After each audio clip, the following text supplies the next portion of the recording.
সাফল্য বা ব্যর্থতা কেবল মেধা বা ভাগ্যের উপর নির্ভর করে না, বরং এটি নির্ভর করে আমাদের দৃষ্টিভঙ্গি বা মাইন্ডসেটের উপর। স্ট্যানফোর্ড বিশ্ববিদ্যালয়ের মনোবিজ্ঞানী ক্যারল ডোয়েক তার গবেষণায় দেখিয়েছেন যে মানুষের মানসিকতা মূলত দুই প্রকার: ফিক্সড মাইন্ডসেট এবং গ্রোথ মাইন্ডসেট। মনুষ্য জীবনের যাত্রাপথে সাফল্যের শিখরে পৌঁছানো কিংবা মাঝপথে থমকে যাওয়ার বিষয়টি যতটা না বাহ্যিক পরিস্থিতির উপর নির্ভর করে, তার চেয়ে বহুগুণ বেশি নির্ভর করে মানুষের নিজস্ব চিন্তাভাবনা বা মনস্তাত্ত্বিক গঠনের ওপর। আমরা একই পরিবেশে বড় হওয়া দুজন মানুষের মধ্যে আকাশ পাতাল পার্থক্য দেখতে পাই। একজন হয়তো বারবার হোঁচট খেয়েও নতুন উদ্যমে এগিয়ে যাচ্ছে, অন্যজন সামান্য বাধাতেই জীবনের সমস্ত আশা ত্যাগ করে স্থবির হয়ে পড়েছে। এই পার্থক্যের মূলে যে বিষয়টি কাজ করে, আধুনিক মনোবিজ্ঞানের ভাষায় তাকে বলা হয় মাইন্ডসেট বা মানসিক গঠন। মনোবিজ্ঞানী ক্যারল ডোয়েকের দীর্ঘ 2 দশকের গবেষণার নির্যাস হল এই মাইন্ডসেট তত্ত্ব। তিনি প্রমাণ করেছেন যে আমাদের বিশ্বাস, অর্থাৎ আমরা নিজেদের যোগ্যতা এবং বুদ্ধিমত্তা সম্পর্কে কি ভাবছি, তাই আমাদের ভবিষ্যৎ নির্ধারণ করে দেয়। আমাদের সমাজের প্রচলিত ধারণা হলো বুদ্ধিমত্তা বা প্রতিভা একটি স্থির বিষয়, কেউ গণিতে ভালো, কেউ বা খেলাধুলায়, এটা নাকি জন্মগত। এই ধরনের চিন্তাধারা যখন কোনো ব্যক্তির ব্যক্তিত্বে গেঁথে যায়, তখন তাকে বলা হয় ফিক্সড মাইন্ডসেট। এই মানসিকতার মানুষেরা বিশ্বাস করে যে তাদের দক্ষতা সীমিত এবং তা পরিবর্তনের অযোগ্য। ফলে তারা সারা জীবন নিজেদের যথেষ্ট যোগ্য প্রমাণ করতেই ব্যস্ত থাকে এবং নতুন কোনো ঝুঁকি নিতে ভয় পায়। তাদের কাছে কোনো কাজে ব্যর্থ হওয়ার অর্থ হলো নিজের ব্যক্তিত্ব বা বুদ্ধিমত্তার চরম বিপর্যয়। ব্যতিক্রমে গ্রোথ মাইন্ডসেট বা বিকাশমান মানসিকতা আমাদের শেখায় যে মানুষের সামর্থ্য কোনো স্থির বিন্দু নয়, বরং এটি একটি প্রবহমান প্রক্রিয়া। এই মানসিকতার মানুষেরা বিশ্বাস করেন যে কঠোর পরিশ্রম, সঠিক প্রশিক্ষণ এবং ধৈর্য থাকলে যে কোনো অসাধ্য সাধন করা সম্ভব। তাদের কাছে মেধা কেবল একটি কাঁচা মাল, যাকে নিরন্তর ঘর্ষণের মাধ্যমে উজ্জ্বল করা যায়। তারা ব্যর্থতাকে শেষ হিসাবে দেখে না, বরং একে দেখে উন্নতির একটি সিঁড়ি হিসাবে। বর্তমান প্রতিযোগিতামূলক বিশ্বে, যেখানে প্রতিনিয়ত প্রযুক্তির পরিবর্তন ঘটছে এবং মানব জীবনের জটিলতা বাড়ছে, সেখানে গ্রোথ মাইন্ডসেট রাখা কেবল সাফল্যের জন্য নয়, বরং টিকে থাকার জন্য অপরিহার্য। এই আলোচনার পরবর্তী অধ্যায়গুলিতে আমরা গভীরভাবে দেখার চেষ্টা করব কিভাবে এই দুই বিপরীতমুখী মানসিকতা আমাদের ক্যারিয়ার, শিক্ষা, সম্পর্ক এবং সামাজিক জীবন দর্শনকে প্রভাবিত করে। কেন কিছু মানুষ জন্মগত সুবিধা না পেয়েও বিশ্ব জয় করে, আর কেন অনেক প্রতিভাবান মানুষও কেবল সঠিক মানসিকতার অভাবে বিস্মৃতির অতল তলে তলিয়ে যায়, তারই বিস্তারিত মনস্তাত্ত্বিক ব্যবচ্ছেদ করা হবে এই নিবন্ধে। সাফল্যের পথ কখনো মসৃণ হয় না। প্রতিটি বড় অর্জনের পেছনে থাকে অজস্র ছোট বড় চ্যালেঞ্জ এবং অনাকাঙ্ক্ষিত বাধা। তবে মজার বিষয় হলো, এই চ্যালেঞ্জগুলো কিন্তু সবার জন্য সমানভাবে কাজ করে না। কোনো একটি কঠিন পরিস্থিতি দেওয়ালের মতো বাধা হয়ে দাঁড়ায়, আবার অন্যজনের কাছে তা উন্নতির সিঁড়ি হিসাবে কাজ করে। এই পার্থক্যের মূলে রয়েছে আমাদের মাইন্ডসেট। ফিক্সড মাইন্ডসেট এবং গ্রোথ মাইন্ডসেটের মানুষেরা চ্যালেঞ্জকে সম্পূর্ণ ভিন্ন দুটি চশমায় দেখে। যাদের মানসিকতা স্থবির বা ফিক্সড, তারা চ্যালেঞ্জকে একটি ব্যক্তিগত আক্রমণ বা বিপদ হিসাবে দেখে। তাদের কাছে মূল লক্ষ্য হলো সবসময় নিজেকে দক্ষ প্রমাণ করা এবং কোনোভাবেই নিজের দুর্বলতা প্রকাশ না করা।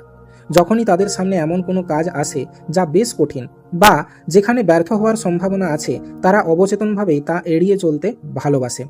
তারা মনে করে, যদি আমি এই চ্যালেঞ্জে সফল না হই, তবে সবাই বুঝে যাবে আমি আসলে ততটা বুদ্ধিমান নই। এই ধরনের মানুষেরা মূলত তাদের কমফোর্ট জোন বা নিরাপদ বলয়ের মধ্যে থাকতে বেশি পছন্দ করে। তারা এমন কাজই বারবার করতে চায় যা তারা ইতিমধ্যে ভালো পারে। যখনই কোনো বড় বাধা আসে, তারা খুব দ্রুত হাল ছেড়ে দেয় এবং পরিস্থিতির ওপর দোষ চাপিয়ে নিজেকে সান্ত্বনা দেয়। তাদের কাছে চ্যালেঞ্জ মানে হলো এমন একটি পরীক্ষা যেখানে ভুল করার কোনো অবকাশ নেই। বিপরীত দিকে গ্রোথ মাইন্ডসেট বা বিকাশমান মানসিকতার মানুষের কাছে চ্যালেঞ্জ হলো এক প্রকার অ্যাডভেঞ্চার বা নিজেকে ঝালিয়ে নেওয়ার সুযোগ। তারা মনে করে না যে চ্যালেঞ্জে হারলে তাদের মেধা কমে যাবে, বরং তারা মনে করে কঠিন কাজ করলে মস্তিষ্কের কর্মক্ষমতা বাড়ে। তারা চ্যালেঞ্জকে আলিঙ্গন করে। এই মানসিকতার মানুষেরা জানে যে সহজ কাজে কোনো প্রকৃত উন্নতি নেই, তাই তারা সচেতনভাবে এমন সব কাজ বেছে নেয় যা তাদের ক্ষমতার সীমানাকে প্রসারিত করে। যখন তারা কোনো বাধার সম্মুখীন হয়, তারা হতাশা হওয়ার বদলে কৌতূহলী হয়ে ওঠে। তারা ভাবে, এই বাধাটি আমাকে নতুন কি শেখাতে চাইছে, বা আমি কোন পথ অবলম্বন করলে এই দেওয়ালটি টপকাতে পারবো।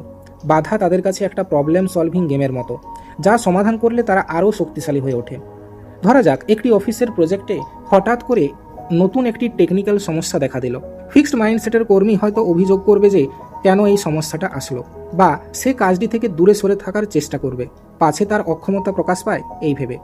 কিন্তু গ্রোথ মাইন্ডসেটের কর্মী সেই সমস্যাটি নিয়ে পড়াশুনো শুরু করবে এবং টিমের সাথে আলোচনা করে নতুন কোনো সমাধান বের করার চেষ্টা করবে। দিন শেষে দ্বিতীয় ব্যক্তিটি সেই সমস্যার মাধ্যমে নতুন একটি দক্ষতা অর্জন করতে পারবে।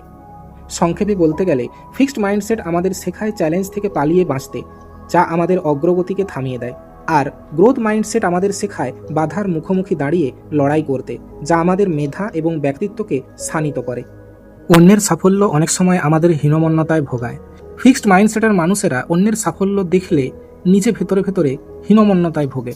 তারা ভাবে অন্যরা ভালো ফল করছে মানেই নিজের মূল্য কমে যাওয়া। ফলে তারা সফল ব্যক্তিদের প্রতি ঈর্ষান্বিত হয় এবং তাদের সাফল্যকে কেবল ভাগ্য বলে উড়িয়ে দেয়। সমালোচনার ক্ষেত্রে তারা অত্যন্ত সংবেদনশীল এবং গঠনমূলক সমালোচনাকেও ব্যক্তিগত আক্রমণ হিসাবে তারা মনে করে। কিন্তু গ্রোথ মাইন্ডসেটের মানুষেরা অন্যের সাফল্য থেকে অনুপ্রেরণা ও শিক্ষা গ্রহণ করে। তারা সফল মানুষের জীবন থেকে কৌশল শেখার চেষ্টা করে। যখন কেউ তাদের সমালোচনা করে, তারা সেখান থেকে নিজেদের ভুলগুলো শুধরে নেওয়ার চেষ্টা করে। তারা সমালোচনাকারীকে শত্রু না ভেবে একজন পরামর্শদাতা হিসাবে দেখে। উদাহরণস্বরূপ বলা যেতে পারে, একজন উদ্যোক্তা যখন দেখে তার প্রতিদ্বন্দ্বী ভালো করছে, তখন ফিক্সড মাইন্ডসেট হলে তিনি তার পেছনে কাঠি করার চেষ্টা করবেন। কিন্তু গ্রোথ মাইন্ডসেট থাকলে তিনি বিশ্লেষণ করবেন তার প্রতিদ্বন্দ্বী কি ভালো করছে, যা থেকে তিনি নিজে শিখতে পারেন। আমাদের মাইন্ডসেট পাথরে খোদাই করা কোনো বিষয় নয়, এটি পরিবর্তনযোগ্য। মাইন্ডসেট পরিবর্তনের প্রথম ধাপ হলো সচেতনতা। নিজের ভেতরের সেই ফিক্সড ভয়েস বা স্থির কণ্ঠস্বরকে চিনতে হবে, যা তোমাকে নতুন কিছু করতে বাধা দেয়। যখনই মন বলবে আমি এটা পারবো না, তখনই সচেতনভাবে নিজেকে বলতে হবে আমি এটা এখনো পারছি না। দ্বিতীয়ত, আমাদের প্রশংসার ধরন পরিবর্তন করতে হবে। শিশুদের বা নিজেকে কেবল মেধাবী বলে প্রশংসা না করে পরিশ্রম বা কৌশলের প্রশংসা করতে হবে। তুমি খুব বুদ্ধিমান বলার চেয়ে তুমি এই কাজটি করতে যে পরিশ্রম করেছো তা চমৎকার বলা অনেক বেশি কার্যকর। এটি মস্তিষ্কে শেখার আনন্দ তৈরি করে। যারা গ্রোথ মাইন্ডসেট চর্চা করে তারা কেবল পেশাগত জীবনে নয়, বরং ব্যক্তিগত সম্পর্ক এবং মানসিক স্বাস্থ্যের ক্ষেত্রেও অনেক বেশি স্থিতিশীল হয়। তারা জীবনকে একটি নিরন্তর শেখার যাত্রা হিসাবে দেখে, যেখানে প্রতিটি দিন নিজেকে ছড়িয়ে দেওয়ার সুযোগ থাকে। এই মনস্তাত্ত্বিক রূপান্তরেই সাধারণ মানুষ আর সফল মানুষের মধ্যে মূল পার্থক্য গড়ে তোলে। পরিশেষে বলা যায়, গ্রোথ বনাম ফিক্সড মাইন্ডসেটের এই লড়াই আসলে আমাদের নিজেদের ভেতরকার দুটি সত্তার লড়াই। সফল ব্যক্তিরা যে জন্মগতভাবেই অলৌকিক ক্ষমতার অধিকারী হন তা কিন্তু নয়, বরং তারা তাদের মানসিকতাকে এমনভাবে গড়ে তোলেন যেখানে প্রতিটি প্রতিকূলতা তাদের জন্য নতুন কিছু শেখার দ্বার খুলে দেয়। ফিক্সড মাইন্ডসেট আমাদের এক অদৃশ্য দেওয়ালে বন্দি করে রাখে, যেখানে ব্যর্থতা মানে হলো শেষ।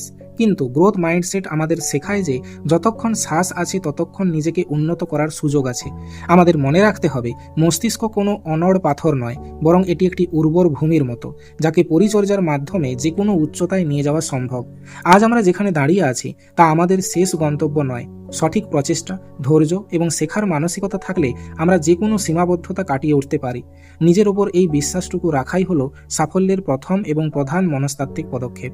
তোমার মাইন্ডসেট পরিবর্তন করার অর্থ হলো তোমার জীবনের গতিপথ পরিবর্তন করা। তাই আজ থেকেই নিজের ভেতরের সেই ফিক্সড ভাবনাগুলোকে চ্যালেঞ্জ করো এবং একটি সম্ভাবনাময় আগামীর দিকে পা বাড়াও। তোমার ভালো ভবিষ্যতের কামনা করি।